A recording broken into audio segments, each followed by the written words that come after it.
भगवते वासुदेवाय। ओम नमो भगवते वासुदेवाय। ओम नमो भगवते वासुदेवाय। ओम नमो भगवते वासुदेवाय।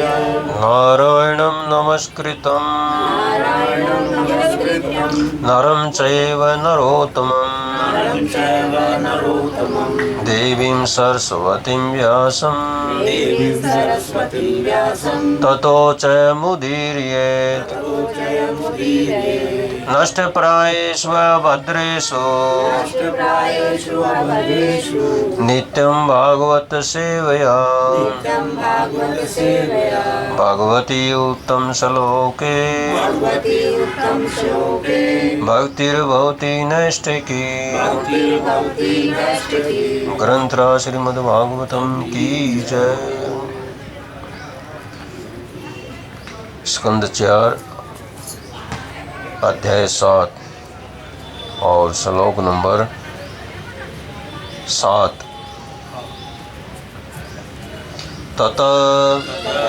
तत्पश्चात मेढवांश शिव आमंत्र्य बुलाकर सुनासीरा इंद्र इत्यादि देवता स ऋषि भी भृगु इत्यादि ऋषियों सहित भूया पुनः तत् उस देवयज्ञम वह स्थान जहाँ देवता पूजे जाते हैं स मिडवत शिव सहित मेदश ब्रह्मा सहित ययु गए। अनुवाद जगद्गुरु शिला प्रभुपाद द्वारा जगद्गुरु शिला प्रभुपाद की जय। तब मुनियों के प्रमुख भृगु ने शिव को यज्ञशाला में पधारने हेतु आमंत्रित किया। इस प्रकार ऋषिगण शिव तथा ब्रह्मा सहित सभी देवता उस स्थान पर गए जहाँ वह महान यज्ञ संपन्न हो रहा था। तो यह कहाँ पर हो रहा था? ये कौन सा स्थान था? ये यज्ञ हो रहा था राजा दक्ष थे वहाँ। दक्ष की वो स्थान एरिया कौन सा था? माता जी वहाँ तो 88 जा रही सी थे और हर सर्व को पता है लेकिन ध्यान नहीं आता। हरिद्वार सभी जाते हैं। कनखल राजा दक्ष का जो मंदिर है कनखल में है और वहीं पर यज्ञ होता है। हर रोज होता वहाँ, डेली वहाँ पर यज्ञ होता। बाहर यज्ञ कुंड है और उसके ऊपर शिवलिंग है। मंदिर शिवलिंग है जो उसके ऊपर है और यज्ञ कनखल में है। जो हरिद्वार जाता है सबसे पहले कनखल के दर्शन करने जाता है, जरूर जाता है वो। उसकी यात्रा तभी पूरी होती कनखल में जब तक दर्शन ना करें। तो कनखल मान्य स्त्रियाँ, जिस तरह आप देवी पे जाते हो, दुर्गा देवी के दर्शन करने जाते हो ना, और बहुत से कह देते हैं भैरव की नहीं परिक्रमा करी, वहाँ नहीं गए तो कोई लाभ नहीं है। तो इसी प्रकार कनखल में भी जरूर जाते हैं दर्शन करने। तात्पर्य, राजा दक्ष द्वारा आयोजित सारा यज्ञ शिव द्वारा नष्ट भ्रष्ट कर दिया गया था। अतः वहाँ पर उपस्थित समस्त देवताओं ने ब्रह्मा तथा ऋषियों सहित शिव से विशेष अनुरोध किया कि वहाँ पधार कर यज्ञाग्नि को पुनः प्रज्वलित करे। एक सामान्य कहावत है, शिवहीन यज्ञ, जिसका अर्थ है शिव के बिना कोई भी यज्ञ असफल रहता है। भगवान श्री विष्णु यज्ञेश्वर हैं, तो भी प्रत्येक यज्ञ में आवश्यक होता है कि सभी देवता, जिनमें ब्रह्मा तथा शिव प्रमुख हैं, उपस्थित हों। जब भी यज्ञ करवाते हैं पंडित सारे, आप देखते होंगे, तो पहले देवताओं का और आह्वान करते हैं, विष्णु का आह्वान करते हैं, तो उनको बुला करके उसके बाद फिर यज्ञ अग्नि प्रवेश करते हैं। पहले इनको सभी को पुष्पों के द्वारा बुलाते हैं सभी को, और उसके बाद फिर यज्ञ अग्नि प्रवेश करते हैं। श्लोक नंबर 8। विधाय संपन्न करके कातर सहेन सर्वे सर्वा च ही तत वह यत जो आह कहा गया भगवान श्री भगवान भव शिव ने संतधु संपन्न किया कश्य जीवित दक्ष का कायेन शरीर से सब नियम यज्ञ के निमित्त पशु का सिर। धन्यवाद। जब शिव के निर्देशानुसार सब कुछ संपन्न हो गया तो यज्ञ में वध के निमित्त लाए पशु के सिर को राजा दक्ष के शरीर से जोड़ दिया गया। बकरी का। हाँ। तात्पर्य, इस प्रकार सभी देवता तथा महान ऋषि सावधान थे कि शिव क्रुद्ध न हो जाएं। अतः उन्होंने जो कहा वही किया गया। यहाँ पर यह विशेष रूप से बताया गया है कि राजा दक्ष के शरीर को पशु बकरे के सिर के साथ जोड़ दिया गया। श्लोक नंबर 9। संधीयमाने संपन्न होने पर सिर से दक्ष राजा दक्ष रुद्र अभिवीक्षित रुद्र शिव द्वारा देखे जाने पर साध्य तुरंत सुप्ते सोया हुआ ईव समान उत्स्थाओ जगाया बुझाकर दर्शे देखा च भी अग्रतः समक्ष मृडम शिव को। अनुवाद। जब राजा दक्ष के शरीर पर पशु का सिर लगा दिया गया तो राजा दक्ष को तुरंत ही होश आ गया और जो ही वह निद्रा से जागा तो राजा ने अपने समक्ष शिव को खड़े देखा।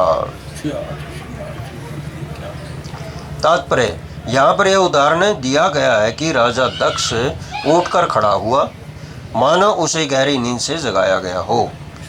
इसे ही संस्कृत में सुप्त इवोत्स्थो कहते हैं। इसका अर्थ यह है कि निद्रा से जगने पर मनुष्य को तुरंत स्मरण हो आता है कि उसे क्या करना है। राजा दक्ष का वध किया गया था और उसका सिर काटकर जला दिया गया था। उसका शरीर मृत पड़ा था, किंतु शिव की कृपा से ज्यों ही उसके शरीर में बकरे का सिर जोड़ दिया गया, राजा दक्ष पुनः चेतन हो उठा। इससे पहले शिव ने एक और कार्य भी किया था। अपने ही पुत्र का सिर काट दिया था और हाथी के बच्चे का सिर उस पर लगा दिया गया। हाँ, इससे यह ज्ञात होता है कि चेतना भी व्यक्तिगत होती है। वास्तव में जब राजा दक्ष को बकरे का सिर लगा दिया गया तो राजा दक्ष को दूसरा शरीर प्राप्त हुआ, किंतु चेतना व्यक्तिगत होने से उसे पूर्ववत चेतना प्राप्त हो गई, यद्यपि उसका शरीर बदल गया था। इस प्रकार शारीरिक संरचना का चेतना से के विकसित होने से कोई सरोकार नहीं रहता। चेतना तो आत्मा के देहांतर के साथ ही ले जाई जाती है, लेकिन इतिहास में इसके कई उदाहरण मिलते हैं। यथा महाराज भरत, जिन्हें अपना राजा का शरीर त्यागने के पश्चात मृग का शरीर प्राप्त हुआ, किंतु उनकी चेतना पूर्ववत बनी रही। उन्हें यह ज्ञात था कि वे पूर्वजन्म में राजा भरत थे और उनका शरीर हिरण्य के शरीर में स्थानांतरित हुआ था, क्योंकि मृत्यु के समय वे मृग के चिंतन में लीन थे। मृग का शरीर होते हुए भी उनकी चेतना उतनी ही अच्छी थी जितनी कि राजा भरत के शरीर में थी।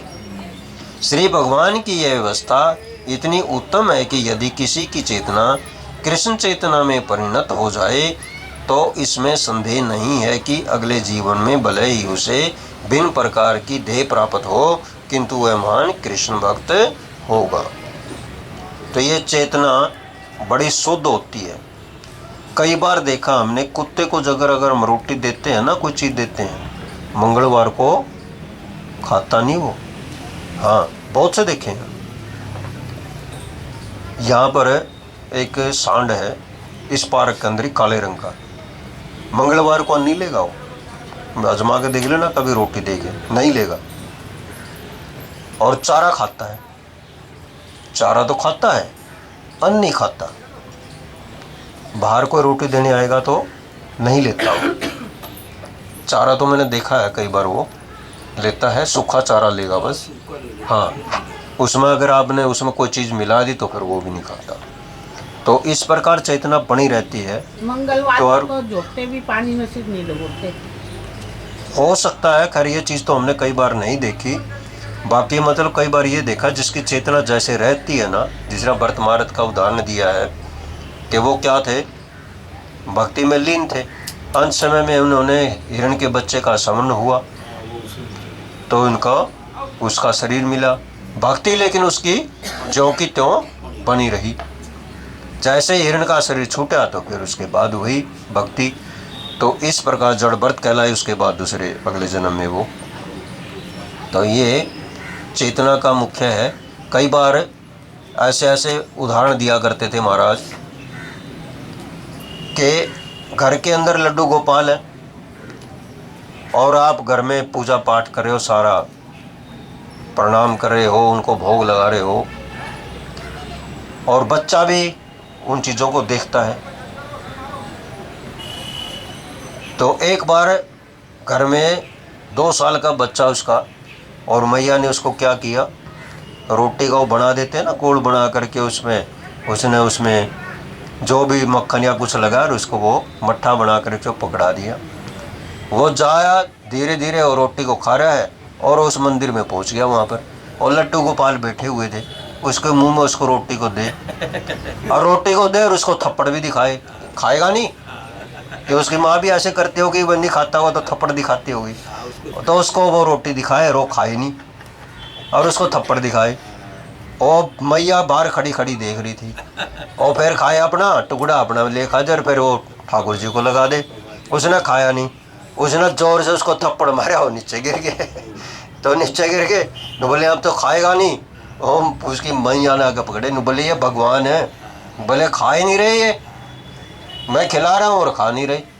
जब मैं नहीं खाता आप मेरे को थप्पड़ मारती हो।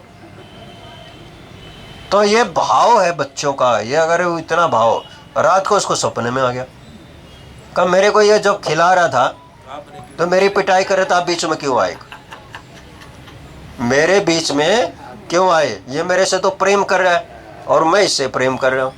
तो बच्चों का भाव बड़ा, अगर सरल स्वभाव किसी का है तो भगवान स्वीकार कर लेते हैं। बच्चे के अंदर किसी प्रकार की ईर्ष्या द्वेष या कोई चीज़ होती नहीं। तो उन्होंने तो पूजा करते हुए देखा है कि भोग लगाते हैं, वो करते हैं, वो तो अपने हिसाब से कर रहा है कि मैया मेरे को भी डांटती है, और जब मैं नहीं खाता ये भी नहीं खा रहा, तो वो भी इसको डांट रहा था, कभी थप्पड़ दिखा रहा था, खा रहा था और उसको भी खिला रहा था। तो ये भाव, जब ये भाव बिल्कुल सरल भाव में अपने पास आ जाएंगे तो भगवान साक्षात रूप में उसके सामने आ जाते हैं। भाव सरल होना चाहिए। भाव के कारण ही तो कर्माबाई की खिचड़ी खाई। कर्माबाई की खिचड़ी खाई, वो स्वभाव था उसका। कर्माबाई हर रोज क्या करती थी, सुबह उठते ही ना कुरला करती थी ना मंजन करती थी, उठ करके भगवान का क्या करती, सबसे पहले खिचड़ी चढ़ाती थी। खिचड़ी चढ़ा करके उसके बाद दातुन लेती थी और दातुन करने लग जाती थी। उधर से खिचड़ी पकड़ी है और वो लेकर के उसी दातुन के दूसरे कोने से खिचड़ी को घुमा रही है। सुखुबाई का है, कर्माबाई का ये ध्यान रखना। कर्माबाई का तो बाबा गया था ना, तो क्या क्या गया था, आज भोग लगा देना, पहली बार भोग लगाया। आप इसको पढ़ना अच्छी तरह, मैं तो कई बार मतलब किताब में पढ़ा है ये। वो सुखुबाई का, ये कर्माबाई के बारे में नोट था, जो मतलब कर्माबाई है, हो सकता है जो आप कह रहे हो। तो एक दिन क्या हुआ, संत आ गया और वो इस तरह खिचड़ी बना रही थी। खिचड़ी बनाते बनाते बोले, यार क्या कर रही हो आप, न सुबह नहाई, न मुंह धोया, न कुछ सफाई की, और भगवान का जगन्नाथ जी का ऐसे भोग लगा रही है। न बोले कि महाराज करना क्या मुझे, न बोले सुबह उठ करके सो स्नान करके नहा धो करके चौका चपिया लीप करके गऊ के द्वारा उसके बाद आप सफाई करके तब भगवान की खिचड़ी बनाओ। वो आपने उठ करके आगे से वो ऐसे करने लगी तो जगन्नाथ जी तो आकर के बैठ गए। टाइम लग तो उसका लग गया 1-1.5 घंटा टाइम। जगन्नाथ जी बोले मुझे भूख लग रही है और आप मतलब इस काम में। तो बोले अभी बनी नहीं है, अभी कच्ची है, अभी रुक जाओ, बैठ जाओ। उस संत के सपने में आ गए रात को। ने बोला तूने मेरा टाइम बदल दिया मैया का, मेरे को रोज खिलाती थी। तो बोले उसको जाके समझा गया दोबारा। तो मैया दोबारा फिर उसी तरह उठ करके दोबारा उसी तरह खिचड़ी बनाने लगी और भोग लगाती थी। ये सरल स्वभाव है, जो सरल स्वभाव से जैसे भी कोई कर लेता पूजा। भगवान किसकी ये नहीं देखे कि उसने मुंह धोया या ना किया। अगर भगवान का उठ करके आप भजन कीर्तन भी लग जाते हो, चैतन्य महाप्रभु ने कहा तो है कि आप समय का कोई नियम नहीं है कि आप भगवान का भजन किसी समय भी कर सकते हो। तो इसलिए आप जैसे तैसे जिस समय भी हो भगवान के नामों का उच्चारण करो। हरे कृष्णा। ग्रंथराज श्रीमद् भागवतम की जय।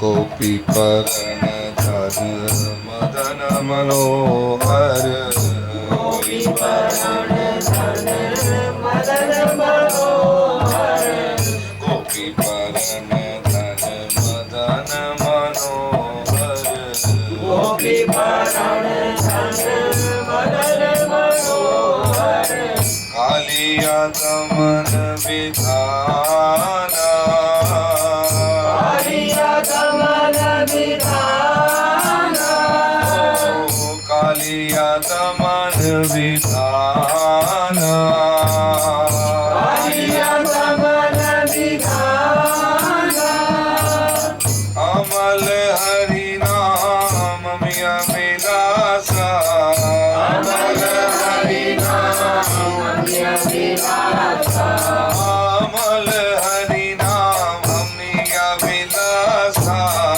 अमल हरि नाम मिया मिलासा, विपिन पुरंदर धामे नगरवर, विपिन पुरंदर धामे नगरवर, विपिन पुरंदर धामे नगरवर, विपिन पुरंदर धामे नगरवर,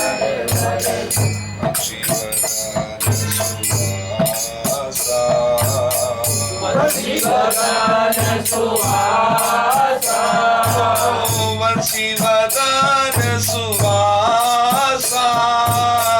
वंशीवदन सुवासा, अज जन पालन असुर कुल नाशन, अज जन पालन असुर कुल नाशन, अज जन पालन असुर कुल नाशन, अज जन पालन असुर कुल नाशन, नंद गोधन रखवाला, नंद गोधन रखवाला,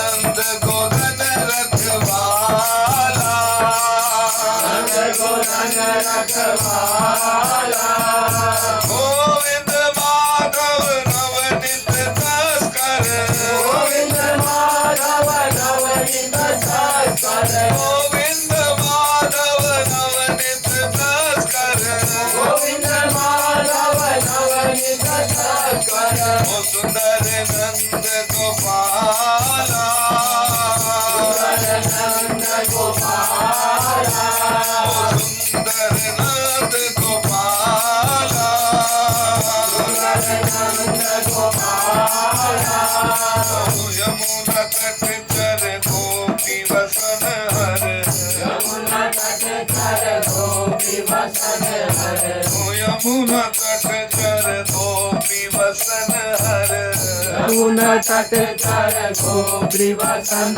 हर, रस रसिक कृपा माए, रस रसिक कृपा माए, रस रसिक कृपा माए, रस रसिक ओ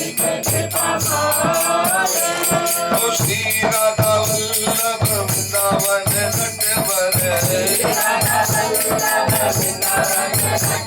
ओ श्री राधा वल्लभ वृंदावन नटवर भक्ति विनोदाश्राया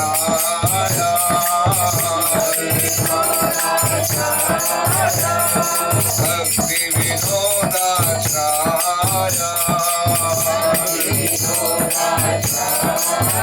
ओ यशोमती नंदन भजवर नारद भजवर नारद गोकुल